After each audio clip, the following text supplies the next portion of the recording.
तो दोस्तों इस क्लिप को आपने देखा, सारे पाकिस्तानी तो वो ऐसे-ऐसे प्लेन ऐसे-ऐसे करके हम हिंदुस्तानियों को चिढ़ाने की कोशिश कर रहे थे। लेकिन 28 तारीख को भारतीयों ने ऐसी विशेष स्थान पे इन लोगों को घुसा दिया है कि अब ये जलन तो बहुत ज़्यादा होगा, लेकिन ये किसी को बताने लायक नहीं होंगे। और इस फ्रस्ट्रेशन का मतलब पूरे सोशल मीडिया शिकार हो चुका है। भाई साहब सच बताऊँ तो कल जब भारत के 3 विकेट गिरे थे, तो मेरा भी विशेष स्थान पूरी तरह से घबरा के सूख गया था। अब भाई आप इसको जो भी समझे, लेकिन जैसे हमारे अभिषेक शर्मा जिस पे पूरे हिंदुस्तान को बहुत ज़्यादा होप था कि ये बंदा खेलेगा, वो आउट होता है। उसके बाद हमारे कप्तान सूर्य कुमार यादव आउट होते हैं, फिर शुभमन गिल भी आउट हो जाते हैं। तो सच बताऊँ तो एक पल के लिए मुझे भी ऐसा लगा कि हार जाएँगे। लेकिन उसके बाद में जिस तरह से तिलक वर्मा और संजू सैमसन के बीच में 56 रनों की साझेदारी होती है, उस दौरान एक कैच भी मिस होता है संजू सैमसन के, और जब चौथा विकेट गिरता है तो उसके बाद में भी होप रहता है। लेकिन दोस्तों सच बताऊं, मुझे शिवम दुबे पे भरोसा नहीं था, उनकी बैटिंग पे भरोसा नहीं था, लेकिन मुझे एक भरोसा और था कि आज से जब से शिवम दुबे टीम में है, तब से भारतीय टीम एक भी T20 मैच नहीं हारी। अगला मैच श्रीलंका के साथ भी अगर देखे होंगे तो आपने देखा होगा कि शिवम दुबे उस मैच में नहीं खेला है, वो मैच टाई हो गया। लेकिन जब सुपर ओवर होता है तो शिवम दुबे फील्डिंग करने आते हैं और वो मैच हम लोग जीत जाते हैं। लेकिन खैर दोस्तों, पाकिस्तान में क्या है कि अभी मातम पसरा हुआ है। पाकिस्तान की मीडिया, पाकिस्तान के लोग जमकर अपनी टीम को गालियां दे रहे हैं। जिस हारिस रॉफ को ये लोग सर पे बैठा के नाच रहे थे, जो पाकिस्तान की मीडिया हारिस रॉफ को लेकर बड़ी बड़ी बातें कर रही थी कि हारिस रॉफ ने अकेले पूरे हिंदुस्तान के विशेष स्थान पे लाल मिर्च डाल दी, उसी हारिस रॉफ को आज यही पाकिस्तानी लोग गालियां दे रहे हैं, जमकर गालियां दे रहे हैं।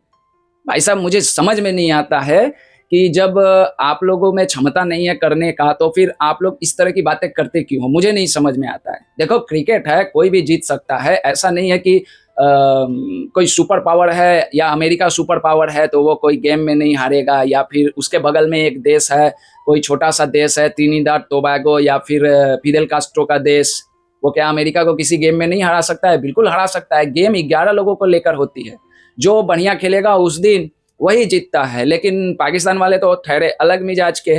कल जिस तरह से इन लोगों ने शुरुआत की, मतलब 84 रन पे इनका पहला विकेट गिरता है, 113 पे दूसरा विकेट गिरता है। मुझे भी एक पल के लिए ऐसा लगा कि आज पाकिस्तान लगभग 200 रन बनाएगा। 113 पे एक विकेट था और 146 पे जाके ऑल आउट हो जाती है। इसका सारा क्रेडिट अगर मैं देना चाहूंगा तो वो हमारे स्पिन गेंदबाजों को, खास करके कुलदीप यादव जिन्होंने 4 विकेट लिए, वरुण चक्रवर्ती, अक्षर पटेल, इन लोगों ने तो धागा खोल दिया।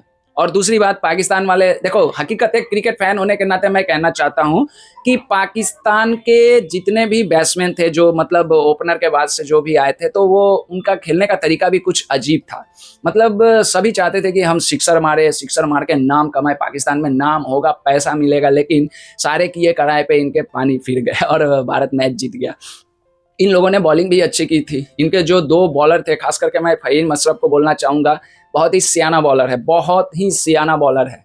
मैं क्रिकेट प्लेयर रह चुका हूँ, डिस्ट्रिक्ट लेवल तक खेला हूँ और मैं एक अच्छा तेज गेंदबाज भी था और बैटिंग भी मेरी बहुत अच्छी थी। तो मैं जो मेरे कोच थे वो अभी मेरे स्टेट में वो एमएलए है, बहुत बड़े पद पे है, उनके साथ मैंने जो ट्रेनिंग ली है, तो मैं बहुत अच्छी तरह से जानता हूँ कि एक गेंदबाज जब अपने बॉल को कैसे घुमाता है। एक गेंदबाज के पास में अगर क्षमता है कि वो लगभग 6 के 6 गेंद स्लोअर डिलीवरी में डाल सकता है, तो वो गेंदबाज कुछ भी कर सकता है। अभिषेक शर्मा आउट कैसे हुआ? अभिषेक शर्मा को ऑफ स्टंप पे स्लोअर डिलीवरी मारी गई, अभिषेक शर्मा उसको देखकर बस बल्ला चला दिया, आउट हो गया। खैर ये बात अलग है, अब ज्यादा डीप में नहीं जाते हैं।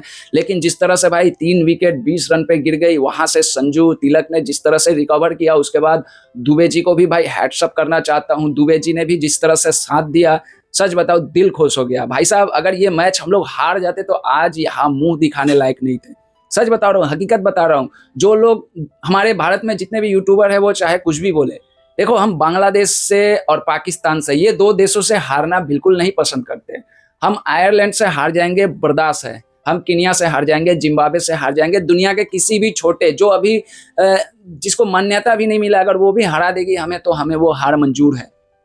लेकिन पाकिस्तान और बांग्लादेश से हार बिल्कुल नामंजूर है। और खास करके पाकिस्तान से और इस सिचुएशन में हार जाना मतलब कि समझो कितनी बड़ी शर्म की बात होती। लेकिन मैं भाई हाथ जोड़ के कहता हूँ और धन्यवाद देना चाहता हूँ तिलक वर्मा के माता-पिता को, जो इतना अच्छा एक लड़का पैदा किया। और हाथ जोड़ के मैं उन सेलेक्टरों का भी धन्यवाद देना चाहता हूँ जिन्होंने हमें एक ऐसा प्लेयर दिया, जिन्होंने इनको सेलेक्ट किया, जिन्होंने इनको कंटिन्यू खिलाया। मुझे विश्वास था। और कल जिस तरह से इन्होंने बैटिंग की, कल जिस तरह से इन्होंने अपना जो कॉन्फिडेंस है उसको दिखाया, जिस तरह से अपने टेम्परामेंट को भी दिखाया बीच-बीच में, जिस तरह से इन्होंने इनिंग्स को बिल्ड किया, सच बताऊँ दोस्तों, ये बहुत लंबी रेस का घोड़ा है, बहुत लंबी रेस का घोड़ा है मिडिल ऑर्डर के लिए। खास करके जो हमारे भारत में, भारतीय टीम में जो मिडिल ऑर्डर में एक बैट्समैन नहीं है, उस मिडिल ऑर्डर में एक मजबूत किला राहुल द्रविड़ की तरह, जो हमारे द्रविड़ का जो भी, जिन्होंने भी मैच देखा होगा, उनको दवाल ऐसे नहीं कहा जाता है। शोएब अख्तर 150 के स्पीड में बॉल करता था और राहुल द्रविड़ उसको वहीं से ठक से नीचे कर देते थे। तो ये बंदा ठीक उसी तरह से, भाई साहब जिन्होंने भी मैच देखा होगा वो मेरी बातों को समझ सकते हैं। क्या कहना है दोस्तों, कल के मैच जीत कर तो सभी को खुशी मिली है, मुझे तो काफ़ी ज़्यादा खुशी मिली है, क्योंकि भाई साहब मेरे घर से लगभग 4 आदमी आर्मी में हैं और हम लोग जानते हैं कि देश की कीमत क्या है। 2 रिटायर हो चुके हैं, 2 अभी एक्टिव ड्यूटी पे हैं और मेरे घर के जो मुझसे छोटे जो मेरे चाचा के लड़के हैं वो सब तैयारी करते हैं। मेरा गाँव पूरा आर्मी के गाँव से भरा हुआ है, हर घर से आपको 1-2 मिल जाएँगे। तो हम लोग तो बिल्कुल नहीं बर्दाश्त कर सकते हैं, खास करके पाकिस्तान से हार। और 9 मई के बाद से पहलगाम की घटना हुई, 9 मई का घटना हुआ और उसके बाद से जिस तरह से एक दूसरे पर क्लेम, हम लोगों ने जो क्लेम किया वो तो हमारे पास प्रूफ था, हमने दुनिया को दिया। लेकिन जिस तरह से हमारे जो अपोजिट वाले, खास करके पाकिस्तान वाले, उन लोग जैसे क्लेम करते हैं कि 60-60, जो कि उनके पास कोई सबूत नहीं है, वो लोग सारी दुनिया के मंच पे जाकर अभी हाल फिलहाल में उनके प्रधानमंत्री यूएन के मंच पे जाके 7-0 कहते हैं। कोई पाकिस्तान में आके कहता है कि हमने 10 गिरा दिए, 19-20 ऐसे। कोई कहता है कि 50 गिरा दिए, जबकि 36 ही रफेल हमारे पास है।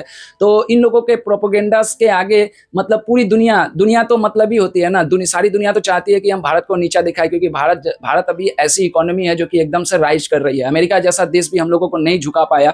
तो जितने भी बाहर की शक्तियाँ हैं वो भी पाकिस्तान के ही साथ में हैं और ये लोग झूठी प्रोपेगेंडा करके खास करके हमें चिढ़ाना चाहते हैं। और कल का मैच इतना इंपॉर्टेंट था हम लोगों के लिए जीतने के लिए। सच बताऊं, हर हिंदुस्तानी को फक्र हो रहा है, हर हिंदुस्तानी को आज उनका जो ये सीना है ना, वो 56 इंची का हो गया है। ये बात अलग है कि मेरा 56 का नहीं है, मेरा लगभग 45 का है, तो सबका 56 का हो गया। दोस्तों जो लोग खुश है कमेंट करके जरूर बताइएगा। लाइक और सब्सक्राइब आपकी मर्जी। मैं कभी नहीं कहता कि मेरे चैनल को लाइक करें, सब्सक्राइब करें। यूट्यूब मेरी हॉबी है, मुझे अच्छा लगता है यूट्यूब पे काम करना। तो आपकी मर्जी, अगर बढ़ाना चाहेंगे जैसे सबको बढ़ाते हैं मुझे भी बढ़ा सकते हैं। जय हिंद, जय भारत, जय श्री राम।